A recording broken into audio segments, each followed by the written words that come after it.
Il ne faut pas négliger le fait qu'on a beau avoir une armée ultra technologique, du matériel de pointe, tout ce qu'on veut. À la fin du jour, la guerre, c'est un flingue et des tripes. Commandant, merci de me recevoir au sein du commando Hubert. Est-ce que vous pouvez vous présenter ? Je suis le commandant du commando Hubert. J'ai eu la chance de servir dans cette unité et au sein des commandos marines depuis à peu près 13 ans. Et avant ça, je suis rentré dans la marine via l'école navale. Puis j'ai servi sur les bâtiments de surface avant de choisir la filière des commandos marines. J'ai servi pendant 3 ans à Lorient avant de faire le cours des nageurs de combat et ensuite de progresser au sein du commando Hubert. Et après quelques années hors de l'environnement commando, de revenir pour commander cette belle unité. Est-ce qu'il vous viendrait un souvenir de mer, une expérience que vous pourriez nous partager ? J'ai le souvenir d'une opération où j'ai eu l'occasion de m'infiltrer à bord d'un tout petit Zodiac, les Zodiac Futura, que vous avez pu voir quand vous avez visité le commando tout à l'heure, de nuit, face à une côte qui ne nous attendait pas forcément, et pour mettre à l'eau 4 de mes camarades, en toute discrétion, tel qu'on l'apprend au cours nageur. Et j'ai le souvenir ému de voir ces camarades avec qui on a partagé pas mal de choses, et qui, cette fois-ci, ils vont pour de vrai, se mettent à l'eau tel qu'on l'a appris, en toute discrétion. Et le souvenir de voir leur tête s'immerger et ensuite de constater le silence au ras de l'eau et de savoir que dans la nuit, quelques dizaines de minutes plus tard, ils allaient arriver sur l'objectif sur lequel on avait planifié pendant des jours et des jours, c'était assez exaltant. De savoir les copains sous l'eau en train de progresser, savoir exactement où ils en étaient, ce qu'ils faisaient, pour l'avoir vécu des dizaines de fois à l'entraînement avec eux ou avec d'autres. Et ça, ce souvenir de les voir, d'apercevoir la côte pas loin, c'était assez émouvant. Et alors le plus exaltant, c'est quand on les voit revenir, quand on se retrouve sur le point de rendez-vous, toujours en pleine discrétion, et qu'on voit leur tête sortir de l'eau avec un énorme sourire, d'avoir l'image d'avoir... Il renvoie l'image d'avoir joué un bon coup à ceux d'en face.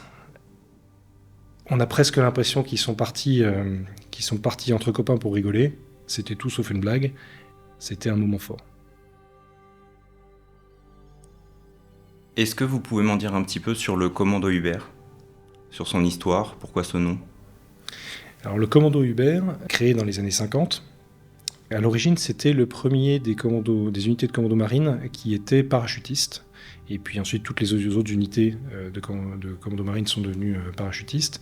Mais on y a mis rapidement des nageurs de combat, qui ont été la spécialité, le métier de nageur de combat en France a été créé en 1952 par le célèbre Bob Maloubier et le non moins célèbre commandant Claude Riffaut. Et donc à deux, donc Bob Maloubier qui était issu plutôt des services et de l'armée de terre, et le commandant Riffaut, qui lui était officier de marine, se sont dit toutes les autres nations ont des nageurs de combat, il faut que la France en ait, et ils ont monté ce qui est devenu le cours nageur de combat à partir de rien.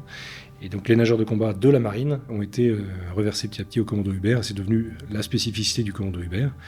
Et le commando Hubert porte son nom en hommage au lieutenant Augustin Hubert, qui a été tué sur les plages de Normandie le 6 juin 1944, qui était un type extraordinaire, et tous les commandos marines portent le nom d'officiers français qui ont été tués au combat, que ce soit avant le débarquement, pendant le débarquement ou alors en Indochine.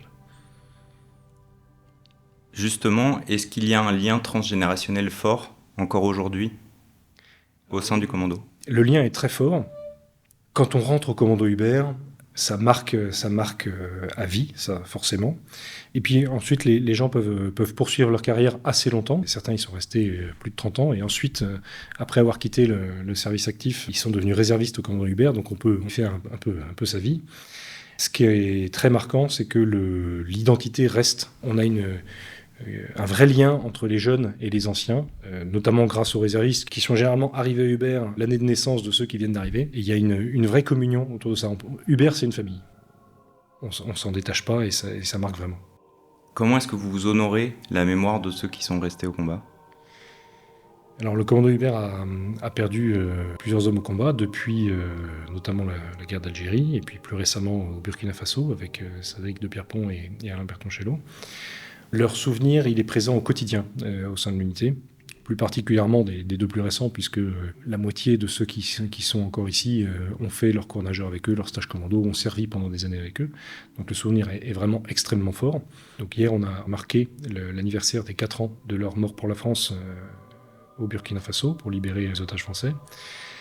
On fait des petites cérémonies pour se souvenir, on trinque à leur santé. Et alors il y a un challenge sportif qui s'est décliné et qui a fait tache d'huile au sein des armées, le WOD. C'est une manière de se rassembler et de souffrir un peu ensemble en pensant à eux, en pensant à tous les autres camarades de la marine et des autres armées qui sont morts au combat ou qui sont blessés au combat.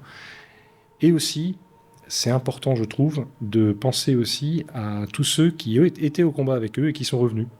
Alors au moins en apparence sains et saufs, mais qui sont forcément marqués parce qu'ils ont vécu en opération.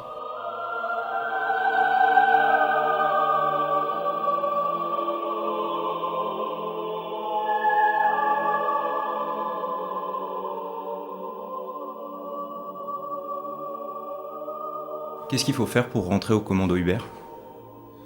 Pour rentrer au commando Hubert, il faut avoir très envie de rentrer au commando Hubert. La route est longue, il faut s'armer de patience. Il faut d'abord rentrer dans la marine, dans la spécialité de fusilier marin. Ensuite, on est formé à l'école des fusiliers marins à Lorient. Puis, être volontaire pour le stage commando, qui est déjà un premier écrémage très sérieux. Vous pourrez trouver pas mal de reportages sur le stage commando qui avait été fait notamment en 2005. C'est un envoyé spécial qui est resté assez emblématique, qui décrit bien l'ambiance et ce qu'on vit à ce stage. Une fois qu'on est breveté commando et qu'on a gagné son béret vert, on sert pendant quelques années au sein des unités de commando marine qui sont à Lorient, notamment le commando Trépel, le commando Jaubert, le commando de Pinfintegno et le commando de Montfort. Après avoir servi quelques années là-bas, on refait un autre stage commando pour acquérir plus de compétences et être capable d'encadrer. On est certifié chef d'équipe commando et à ce moment-là, on peut postuler au cours des nageurs de combat, qui lui aussi est très sélectif, taux d'attrition d'à peu près 50%. Donc on fait d'abord un stage de plongée au sein de la marine, qui est le même stage pour tous les plongeurs de la marine, qui s'appelle le stage de plongeur de bord, qui dure 5 semaines. Et ensuite, on commence la sélection pour le cours des nageurs de combat, qui dure, grosso modo, qui s'échelonne sur une année scolaire, avec des sélections en octobre-novembre, et puis qui commence à proprement parler en décembre, et qui se termine en juillet. Pendant ce cours, on plonge quasiment tous les jours, sur des plongées particulièrement éprouvantes. C'est très sélectif, pas tant parce que très physique, alors de fait ça l'est, parce qu'il faut endurer le rythme des plongées, mais il faut également être malin, savoir bien mémoriser, savoir acquérir des gestes techniques rapidement.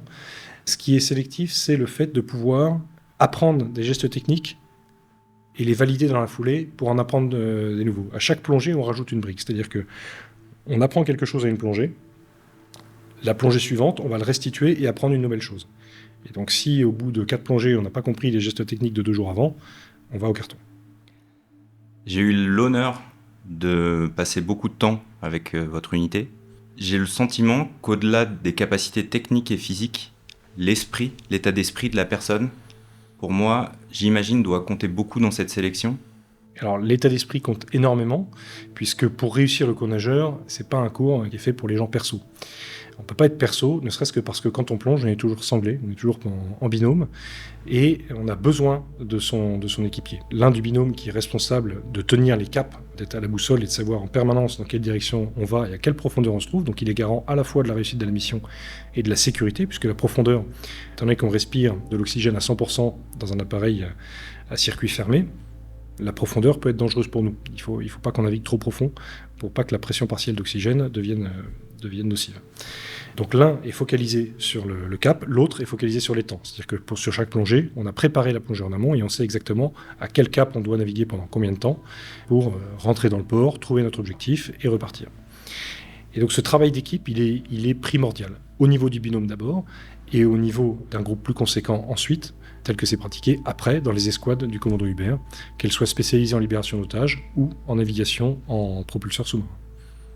Dans la même veine, en 3 jours ici, je n'ai vu aucune brute épaisse, que des gens ultra bienveillants, que je remercie d'ailleurs, qui ont été me chercher du matériel quand j'étais tout mouillé pour que je puisse repartir sur une navigation au sec. On est loin de cet esprit brut, bizutage, etc. Ça n'existe pas chez vous.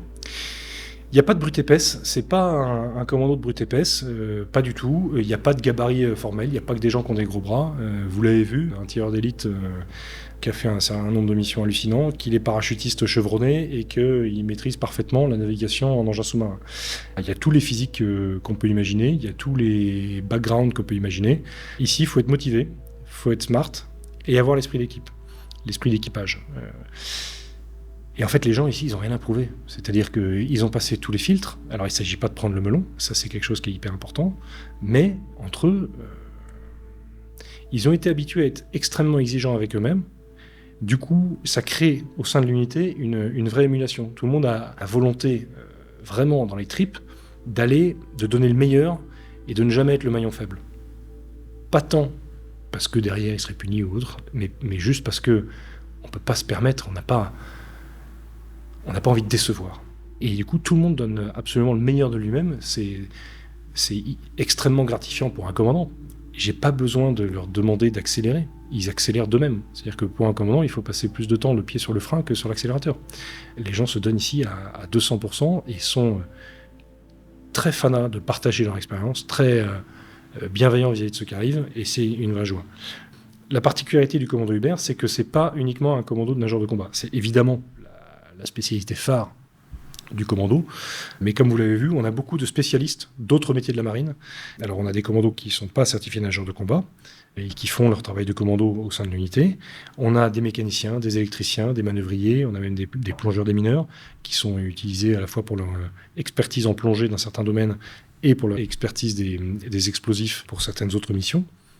On a vraiment un panel large et on a besoin de chacun.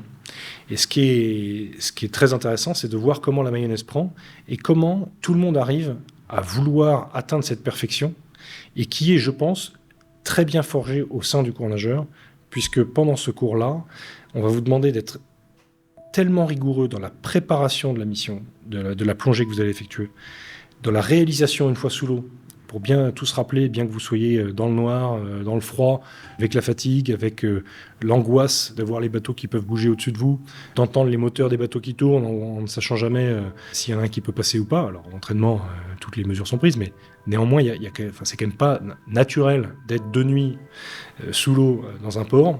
Cette exigence qui est demandée de dire ce qu'on fait et de faire ce qu'on dit au cours nageur, elle rayonne partout par capillarité. Est-ce que vous avez des mots-clés pour caractériser le commando Hubert ? Je dirais d'abord que c'est une famille. Je dirais exigence, décontraction. Vous dites exigence et décontraction ? Ces deux valeurs sont-elles pas antinomiques ? Alors, à mon sens, pas du tout.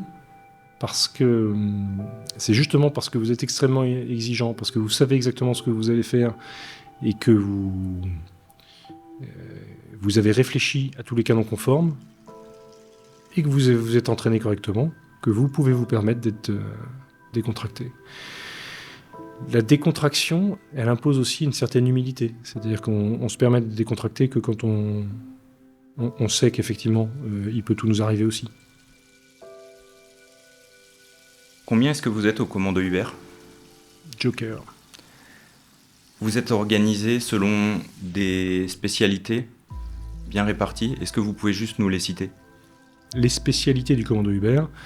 Donc on a un socle commun pour les nageurs de combat qui est l'action offensive subaquatique. C'est-à-dire, d'ailleurs, on n'a pas défini ce qu'était un nageur de combat.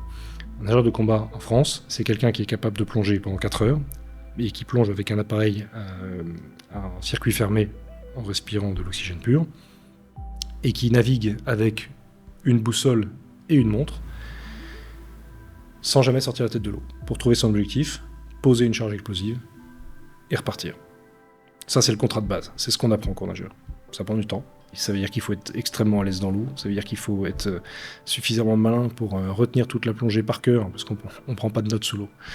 Maîtriser la navigation, maîtriser sa vitesse, maîtriser son anxiété pour justement s'y retrouver sous l'eau sans avoir énormément de repères. Et en plus de ça, on a des gens qui sont très spécialisés dans le tir d'élite, à tous les calibres, à terre comme depuis un hélicoptère.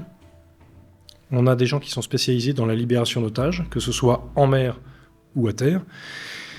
Ça suppose de maîtriser des moyens d'insertion. Donc pour eux, ça va être la plongée en équipe avec le gilet pare-balles, les armes, les casques et tout ce qui va bien pour s'approcher de l'objectif. Ensuite, pour grimper à bord, pour la partie maritime. Ou alors, arriver en Zodiac et grimper à bord des bateaux. Et pour les parties terrestres, ça va être l'infiltration pédestre, l'infiltration véhicule, et également l'infiltration sous voile, c'est-à-dire le parachutisme, donc pour être largué loin de son objectif et s'infiltrer discrètement grâce à son parachute jusqu'à proximité de l'objectif. Donc tireur d'élite, libération d'otages, renseignement également, avec tous ces vecteurs de mise en place. Et puis la spécialité phare du commando, c'est évidemment aussi les propulseurs et les tracteurs sous-marins qui nous permettent de nous infiltrer sur des distances beaucoup plus longues avec des matériels ultra technologiques qui nous permettent de faire soit du renseignement, soit des actions de sabotage, soit toutes sortes d'actions qu'on peut imaginer dans le camp d'en face. Et autour de tout ça, pour maîtriser tous ces vecteurs, il y a énormément de domaines qu'il faut savoir maîtriser. C'est-à-dire, on a des équipes qui sont dédiées à expérimenter des choses sur le sabotage à terre ou en mer, sur le déminage. On travaille évidemment le secourisme de combat pour être capable de traiter des blessés. On va travailler avec toutes les autres composantes de la marine et des autres armées, que ce soit les avions pour nous larguer, des sous-marins pour nous mettre en place, des bâtiments de surface de la marine pour nous mettre en place. On travaille avec tout le monde et c'est ça qui fait la magie de ce métier. On est à la poignée de l'éventail de toutes les capacités des forces armées. Je crois qu'on travaille avec quasiment tout le monde. Ce que je trouve magique, c'est d'avoir des hommes qui sont capables d'être sur un théâtre en Afrique, de discuter parfaitement avec un vieil adjudant de la Légion étrangère sur le déminage. Un quart d'heure après, de discuter avec un équipage d'un avion de l'armée de l'air sur comment est-ce qu'ils vont être largués dans telle zone. Et puis 3 mois après, ils sont revenus à Toulon. Ils vont faire un exercice avec un sous-marinier, ils vont parler le même langage. Et 2 semaines encore après, ils seront sur un bateau de surface. Et là, ils vont parler au pacha du bateau et ils parleront le même langage. Et d'avoir des types comme ça, qui sont ultra performants dans tout leur domaine, et qui sont interopérables avec tout le monde, c'est vraiment un bonheur à commander. Et donc vous êtes des surhommes du coup? Et non, on n'est pas des surhommes, on n'est pas du tout des surhommes. Faut arrêter de croire qu'on est des surhommes. Pour venir à Uber, il faut de la volonté, il faut être un peu physique quand même, on va pas se mentir. Il faut être smart, il faut avoir envie, et puis il faut avoir un peu de chance aussi, puisque les sélections sont éprouvantes à tous les stades, dès le stage commando et au cours nageur. Il y a plein de gens géniaux qui n'ont jamais réussi à venir au commando Uber parce qu'ils se sont cassés la jambe au mauvais moment, le bras au mauvais moment. Ça peut arriver et tout le monde ne peut pas forcément supporter l'oxygène pur en plongée aussi. C'est pour ça qu'il y a des sélections. Certains physiologiquement sont pas du tout à l'aise dans l'eau ou autre. Donc on peut, il y a des types géniaux à Uber, mais tous les types géniaux sont pas à Uber. Le sens de ma remarque sur le fait que vous étiez des surhommes, c'est plus comment est-ce que vous arrivez à exceller dans autant de domaines? Finalement, vous êtes spécialiste de tout. Alors les gens s'entraînent beaucoup, passent beaucoup de temps à s'entraîner, et on a aussi des gens qui arrivent après pas mal d'années dans les unités de commando marine. Donc ils ont une formation qui est déjà très longue, ils ont déjà acquis de l'expérience avant de venir. On ne recrute pas directement, on recrute dans des unités qui elles-mêmes sont déjà très sélectives. Donc ça veut dire que c'est des gens qui ont vraiment un background sérieux. En plus de ça, comme je le disais, il faut être vraiment smart. Et donc on a intrinsèquement des gens qui apprennent vite. Ils font un stage, ils ont compris. Il y a généralement pas besoin de le répéter 2 fois. Donc ils vont très vite. On bénéficie de plein d'infrastructures qui nous facilitent, de moyens de soutien qui nous facilitent les choses, qui font qu'on ne perd pas de temps. On arrive dans une même journée, il n'est pas choquant de commencer à 7h du matin, de faire 3 sauts en para, revenir pour une séance de tir entre midi et 2, et le soir être à l'eau en plongée pour une plongée de 4 heures. Sur la journée d'hier, j'ai fait une activité de plus que le nombre d'activités que vous venez de citer, effectivement. Je confirme. Et donc ça va très très vite. C'est éprouvant, mais ça va très vite. Alors c'est pas comme ça tous les jours, heureusement. Et c'est justement pour ça qu'on n'est pas des surhommes. Il y a des moments où il faut dormir. Mais globalement, ce que j'ai envie de dire à un jeune qui se pose la question, c'est mais il faut venir. C'est une aventure épatante. Une aventure en tant que telle, parce que on voit des choses extraordinaires en mission, parce que c'est une aventure humaine phénoménale. Et dès les premières sélections, puisque quand on fait un stage commando, on apprend énormément sur soi-même, on apprend énormément sur la patte humaine, on est baigné dans la difficulté avec des gens qui donnent toutes leurs tripes, et on se crée une fraternité d'armes qui est magnifique. Et tout au long du cursus, c'est comme ça. C'est une aventure absolument génial. Il y a des obstacles pour venir, c'est difficile, on va pas se mentir, c'est très sélectif, mais il faut y aller, ça se tente. Quand on a 18 ou 20 ans, c'est absolument magique de rentrer dans ce métier-là. Et si on n'arrive pas au bout, et si on n'arrive pas au commando Hubert, mais il y a des choses merveilleuses à faire dans la marine, quel que soit le métier qu'on a choisi. Qu'on soit fusilier marin et qu'on veuille devenir commando ou pas, qu'on soit mécanicien, qu'on veuille servir sur les bateaux, mais qu'on veuille faire une petite expérience au commando Hubert ou dans les autres commandos marines qui sont à l'Orient, qui ont aussi besoin de ces spécialités, notamment le commando Pontchardier qui a des similitudes avec nous. C'est une aventure géniale. C'est une aventure géniale. Alors, à propos d'aventure, comment est-ce que vous arrivez en entraînement à reproduire la fatigue? Donc pour ça, il suffit de s'éprouver, de ne pas dormir. Mais est-ce que vous arrivez à répliquer le stress que vous pourriez avoir en mission, ou dans votre cerveau, ça dit toujours c'est dur, mais c'est pas risqué? Est-ce que vous arrivez en fait à préparer à vraiment des conditions réelles? Oui, puisque les entraînements en tant que tels sont tout sauf anodins. C'est pas un sport de masse de sauter d'un avion qui vole très bien. C'est pas un sport de masse de plonger sous l'eau la nuit. C'est pas un sport de masse de faire des séances de tir à plusieurs dans un environnement complexe. Rien n'est facile. C'est pas un sport de masse de grimper à bord d'un ferry en route de nuit avec son équipement. Rien n'est anodin et rien n'est pris à la légère. On ne peut pas se permettre. Même à l'entraînement, les difficultés peuvent arriver. Donc oui, il y a un niveau de vigilance qui est très comparable avec ce qui est vécu en opération. Et parce qu'on a ce niveau de vigilance en entraînement, eh ben on sera bon en opération. Pourquoi ? Parce qu'en opération, quand ça commence à tirer, on perd énormément de ses moyens. Quelle que soit la personne, forcément, on va perdre ses moyens. Et la seule chose qui reste, c'est tout ce qu'on aura acquis à l'entraînement. Donc il faut effectivement avoir ce niveau d'exigence à l'entraînement. Après, la vigilance à l'entraînement, elle est évidemment technique. Il y a forcément le stress qui monte, la pile qui monte quand on va même faire une libération d'otage à blanc, entre guillemets, avec des cartouches de peinture. Ce sera jamais le même stress, on ne peut pas se mentir. Inconsciemment, engager sa vie ou se préparer, c'est pas la même chose. On a beau être dans des conditions les plus proches possibles, et on poussera toujours pour le faire, c'est jamais la même chose de savoir qu'en face, il y a un type avec un flingue, à balles réelles, qui a un seul objectif, c'est de vous descendre. Ce sera jamais la même chose. Justement, parlons du concret. Dans quel état d'esprit vous êtes quand vous êtes déployé sur des missions en réel ? Est-ce que vous êtes stressé ? Est-ce que vous êtes content d'y aller enfin parce que vous êtes entraîné pour ça ? Dans quel état d'esprit est-ce qu'on arrive ? Est-ce que c'est variable ? Est-ce que ça dépend des gens ? Tout le monde a envie d'y aller. Parce que c'est pour ça qu'on s'est engagé. On est là pour servir notre pays et remplir les missions qui nous sont confiées. Tout le monde a évidemment envie d'y aller. Parce que ça fait partie de l'aventure et c'est ce pourquoi on s'entraîne et on s'entraîne dur. Évidemment, il y a du stress quand il s'agit de s'équiper, de mettre son gilet pare-balles, de mettre son appareil de plongée. Effectivement, là, le stress monte.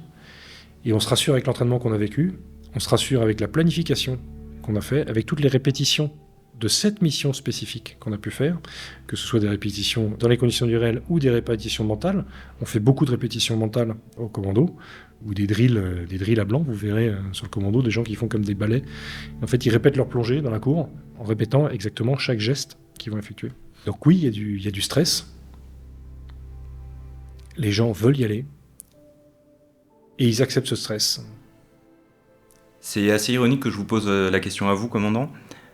Est-ce que les personnes que vous dirigez ont le droit de vous dire non ? Hubert, c'est une famille, mais c'est d'abord une unité militaire. Dans l'armée, et la manière dont on le voit encore plus dans les forces spéciales, la vraie loyauté, c'est la capacité à dire non. À dire non, chef, là on va dans le mur, chef, pour telle raison, telle raison, telle raison. Alors évidemment, il faut mettre les formes. C'est pas la foire d'empoigne. Oui, les gens peuvent dire non. Parce que c'est une famille, il y a une vraie proximité, il y a une vraie cohésion. D'autant plus que tous les officiers font le même cours nageur que les officiers mariniers. Officier marinier, c'est l'appellation marine pour les sous-officiers. Donc au cours nageur, on ne porte pas de galon. On est candidat au cours nageur, comme tout le monde, tout mélangé. On reprend ses galons quand on arrive ensuite à Hubert, et puis on a des fonctions différentes. Mais quand on en a plongé ensemble pendant 1 an, je peux vous assurer qu'il y a des liens qui se créent. Et donc, ça permet aussi de savoir, parce qu'on vient du même creuset, qu'on peut parler franc. Ici, on parle franc. Donc les gens peuvent dire non. Il faut le dire à bon escient, intelligemment. Mais on a l'image d'Épinal dans les armées, parce que ça, ce que je dis, c'est vrai à Hubert, mais c'est vrai partout, je dirais, dans les armées, où tout le monde a à cœur la bonne réussite de la mission. Et donc la loyauté, c'est de savoir dire non, chef, on va dans le mur, et pour telle et telle raison, le chef de prendre en compte ou pas, puisque le chef a peut-être aussi ses bonnes raisons d'imposer telle décision, et à la fin, une fois qu'on a pu exprimer son avis, le chef tranche et on exécute. Mais l'image d'Épinal de le doigt sur la couture du pantalon, il est très très très peu vu dans les armées en général. Les gens ont vraiment à cœur de dire ce qu'ils pensent, et c'est bien reçu. On va basculer sur une partie plus sur la société. La première question, pourquoi est-ce que vous avez besoin de cacher votre métier, votre identité auprès du grand public ? Il existe un décret qui stipule que les membres de certaines unités des forces armées doivent être tenus secrets. Donc, on évite d'en faire trop de publicité. Et si je vous demande pourquoi, vous allez me répéter Joker ? Je peux dire Joker, après je pense que ça tombe un peu sous le sens, c'est-à-dire qu'on n'a pas envie de savoir qu'un tel est dans telle unité, puisque après ça peut devenir une cible pour des ennemis potentiels. Quand on revient d'une opération où on a a priori vécu des choses pas faciles, ça fait quoi de revenir dans la vie normale ? C'est à la fois bizarre et très agréable. On relativise pas mal de choses, pas mal de petits tracas du quotidien. Et on retrouve des choses qui nous manquaient vraiment quand on était déployés. J'ai le souvenir, quand j'étais en Afghanistan, je rêvais presque d'être dans un embouteillage sur le périph', en me disant, au moins, quand on est sur le périph', dans un embouteillage, on est peinard. On va pas se faire tirer dessus et tout va bien. Quand j'étais en Afghanistan, je me disais, tiens, avant je m'énervais quand je ratais un train, maintenant je crois que je m'en fous. Bon, au final, on revient vite à la vie normale, fort heureusement, et je suis toujours gavé quand je suis dans un embouteillage, et toujours gavé quand je rate un train. Mais il y a une période d'adaptation qui n'est pas toujours simple, parce qu'on a vécu en vase clos pendant quelques mois des choses très fortes, sans aucun souci bête du quotidien. On n'a pas été préoccupé par la facture, par la panne de la voiture, par la révision, le contrôle technique.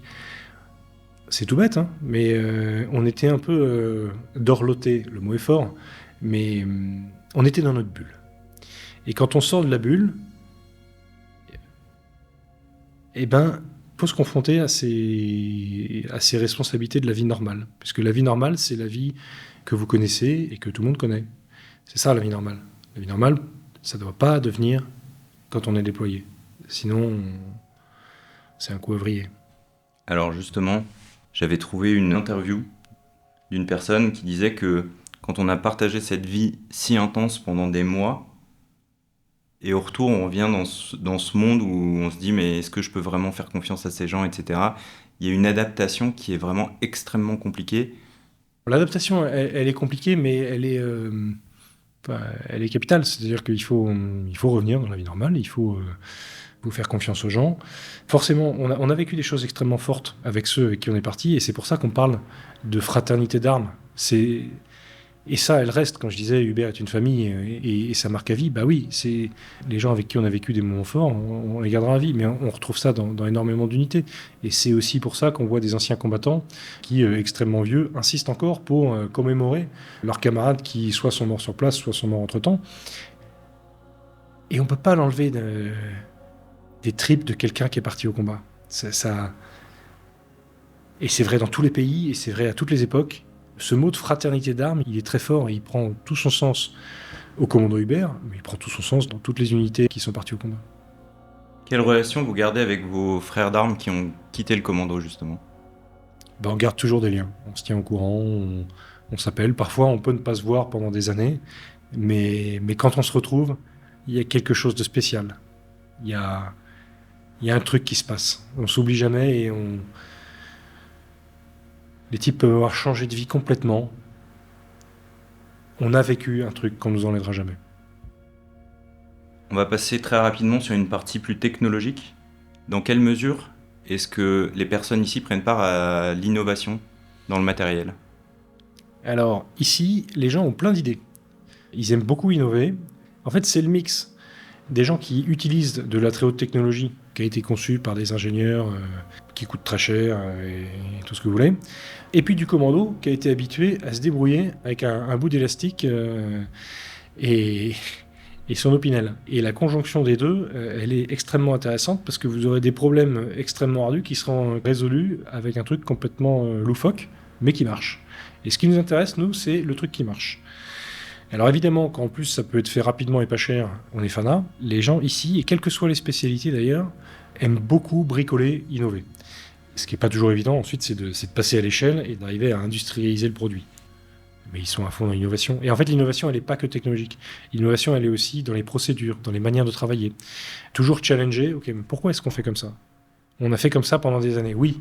Mais on a maintenant tel petit appareil technologique qui nous permet de repenser tout au final. Et c'est ça qui est extrêmement intéressant, c'est d'avoir une gymnastique intellectuelle qui fait que tout est challengé. Ça ne veut pas dire que tout est abalayé, au contraire, on a un héritage de nos anciens, et toujours ce petit plus de dire mais comment est-ce que je peux gagner du temps? Comment est-ce que je peux être plus discret, aller plus loin, avec les mêmes moyens? Et j'ai eu l'exemple récemment qui était particulièrement marquant, d'une opération qu'on préparait, on était un peu limité dans l'élongation qu'on devait faire sous l'eau, et avec le même matériel, en réfléchissant sur la manière de plonger, les nageurs ont réussi à doubler la distance franchissable. J'étais bluffé. Je trouvais ça génial. Le même matos, mais parce qu'on se creuse un peu plus la cervelle, qu'on va adapter ci, ça, on va 2 fois plus loin. Et c'est vrai dans tous les domaines. Un peu de science-fiction, une projection. On a vu une marque américaine montrer sur les réseaux sociaux un robot qui était capable d'attraper un sac avec des outils, de monter sur un échafaudage, de le donner, et ensuite redescendre de cet échafaudage en faisant un backflip. C'est très drôle parce que il est dans une configuration de chantier, mais est-ce que vous voyez collaborer avec des robots dans un avenir proche, voire être remplacé parfois? Alors, il y a... dans la question que vous posez, il y a un certain nombre de domaines qui m'échappent un petit peu.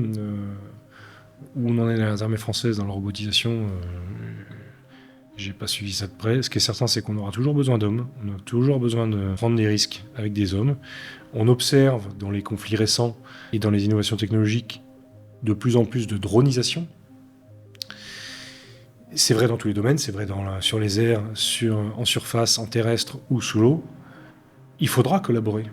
Mais c'est un champ des possibles extraordinaire. J'ai pas du tout peur qu'on pique la place des nageurs de combat. La dronisation, la robotisation ou tout ce qu'on veut, c'est un démultiplicateur des capacités qui peuvent être offertes. Donc c'est absolument génial, mais il faudra y aller petit à petit. Après, c'est le matériel qui coûte cher et compagnie. Il faut faire attention à l'effet de buzz, de dire attention, bientôt on sera tous remplacés par des robots. Oui. Oui, je pense qu'il ne faut pas négliger le fait qu'on a beau avoir une armée ultra technologique, du matériel de pointe, tout ce qu'on veut. À la fin du jour, la guerre, c'est un flingue et des tripes. C'est la volonté de vaincre son adversaire, vaille que vaille. Et au final, on a dans l'histoire militaire de tous les pays des exemples de types qui étaient moins bien équipés, qui étaient moins nombreux, mais qui avaient une telle volonté de vaincre qu'ils ont mis au tas des armées extraordinaires. Avant que je vous pose une dernière question, est-ce qu'il y a des choses que vous voudriez nous partager? Ce que j'ai envie de partager, c'est l'aventure extraordinaire que j'ai vécue et que les gens vivent ici, au commando Hubert, dans les commandos marines, ou dans toutes les unités de la marine. Alors dans le milieu maritime qui est absolument génial. Alors pour nous les commandos, on n'est pas uniquement dans le milieu maritime, on est aussi à terre, dans un endroit où il n'y a pas du tout la mer. Quand on a 20 ans et qu'on a envie de servir et qu'on a envie de trouver un sens à son existence, je trouve ça fabuleux. De pouvoir donner le meilleur de soi-même, être exigeant et et revenir avec des expériences hors du commun et une fraternité hors du commun. J'ai derrière moi l'insigne du commando Hubert, mais j'ai pu récupérer un polo sur lequel on voit un insigne avec un crocodile, un parapluie et un bâton de dynamite. Est-ce que vous pouvez nous en expliquer le sens ? Ouais, alors ça c'est le crocodile, le parapluie et le bâton de dynamite, c'est l'insigne non officiel d'Hubert. Le crocodile symbolise la partie amphibienne du commando, qui se déplace sous l'eau, qui sort de l'eau discrètement, et puis qui a une grande bouche, certes, mais surtout qui a des dents pour mordre. Le parapluie, c'est pour le côté parachutiste. Donc là, sur le logo que vous évoquez, ça ressemble un peu à une ombrelle, mais c'est le côté ludique. Et le bâton de dynamite, c'est le métier de base du nageur de combat, d'aller mettre une charge explosive là où on l'attend pas. Et la combinaison des deux fait un parapluie, un crocodile et un bâton de dynamite. J'ai cru entendre, en me baladant dans les couloirs, que ce parapluie avait une deuxième signification si on lui enlevait sa toile. Si on ne garde que les baleines du parapluie, c'est ce qu'utilisaient nos anciens lorsqu'ils effectuaient leur plongée pour arriver sous l'objectif. Une des premières défenses contre les nageurs de combat, c'était de mettre des fils de pêche avec des hameçons le long du franc-bord de tous les bateaux et relier au fil de pêche des petites clochettes. Comme ça, quand le matelot qui était de quart à la coupée entendait la petite clochette, il se disait qu'il y avait peut-être du monde en dessous et il pouvait grenader. Et pour éviter de se faire accrocher la combinaison néoprène avec les hameçons qui pendaient, nos anciens plongeaient avec des parapluies sans la toile, mais uniquement les baleines, pour écarter les fils de pêche à leur passage. Alors je ne l'ai pas pratiqué moi-même, mais c'est l'autre signification du parapluie. Commandant, je tenais vraiment à vous remercier de m'avoir fait confiance et de m'avoir accepté parmi vos hommes pendant 72 heures. C'est vraiment une grande chance pour moi de vous avoir rencontré. Je tenais également à remercier très franchement toutes les personnes, je ne pourrais pas toutes les citer, ceux qui ont dormi 3 heures pour m'emmener sur un exercice et qui se sont tapés 4 heures de Zodiac dans une mer démontée.